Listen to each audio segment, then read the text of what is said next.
Alors les préoccupations, c'est de reprendre un projet en cours. En fait, en le dépouillant un petit peu, on est arrivé à s'entendre en fait avec la direction artistique du dessin animé pour arriver à coller, à matcher en fait la difficulté étant le décor réel et le décor du dessin animé de la 3D en fait.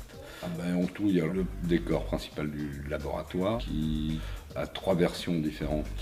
À l'intérieur, il y a le décor du labo principal, il y a la salle des scanners et ensuite le calculateur, qui sont 3 décors dans le même décor. Et on commence par faire des dessins, se mettre au point avec les gens de la 3D bien sûr, et ensuite on commence par la construction pure et dure, et on finit par la finition, la peinture, etc.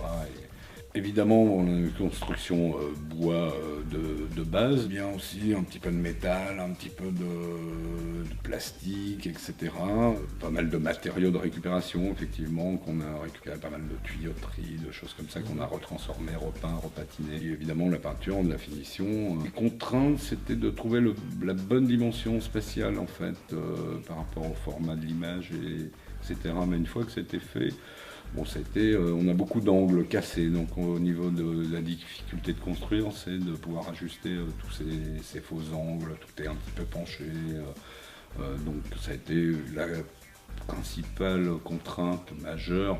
Comme j'ai une équipe quand même de constructeurs et de peintres qui ont fait un boulot vraiment super, il n'y a pas eu de problème, on s'est calé, ça a été impeccable.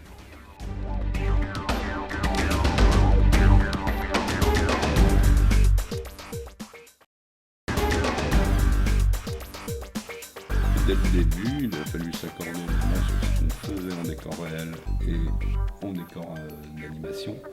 On a pris en fait le parti de construire beaucoup d'éléments de décor réel.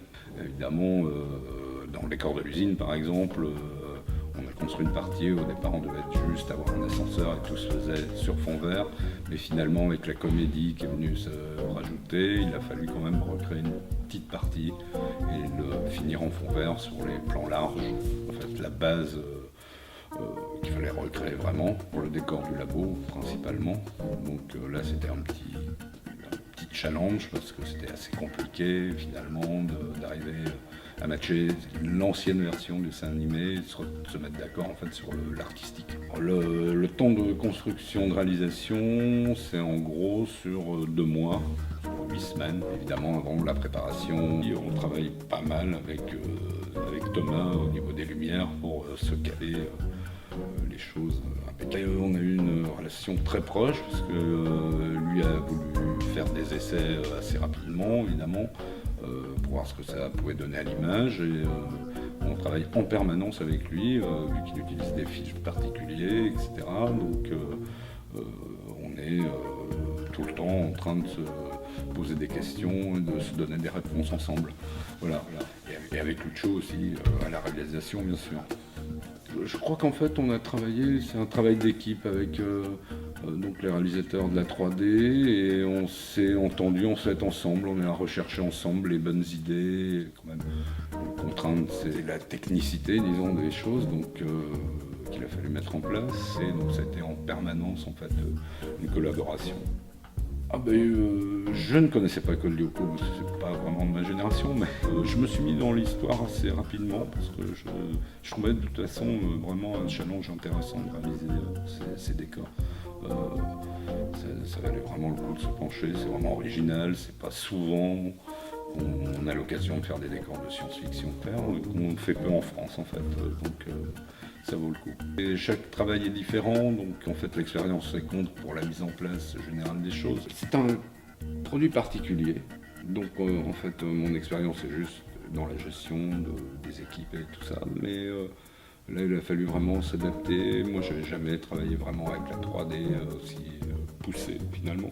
Dans mon métier où je fais des choses très, très différentes les unes des autres, mais là ça valait vraiment le coup de se pencher. Puis le fait de travailler aussi avec le dessin animé, avec la 3D, c'était je pense un vraiment une chose intéressante à faire.